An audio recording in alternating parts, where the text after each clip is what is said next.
ஆண் என்றும் பெண் என்றும் இல்லாதம்மை தடுத்தாய், இருதலை கொல்லி என ஏன் நமக்கு ஊறு கொடுத்தாய்.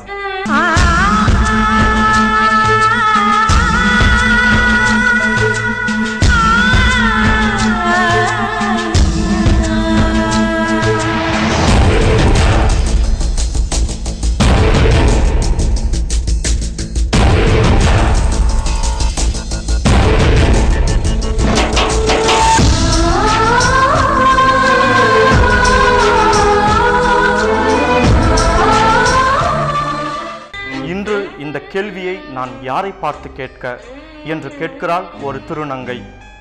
எவ்வளவு மனவலி இருக்கும். திருநங்கை என்று சொல்பவர்கள் நம் சமூகத்தில் சரியான மதிப்புடன் தான் பார்க்கப்படுகிறார்களா? பிறப்பிலே ஆணாகவோ பெண்ணாகவோ பிறந்துவிட்டு சில குறைபாடுகளால் மாற்றப்படுகிறார்கள். இது யாருடைய தவறு?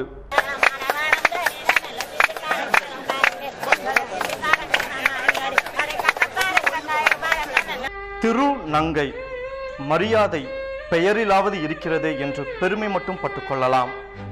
எப்படிப்பட்ட அவமானத்தை அவர்கள் எதிர்கொள்கிறார்கள் என்று நமக்கு சொல்லித் தெரிய வேண்டியதில்லை. சமூகத்தில் அவர்களின் சாதனைகள் மறுக்கப்படுவதில்லை, மறைக்கப்படுகின்றன என்பதுதான் உண்மை.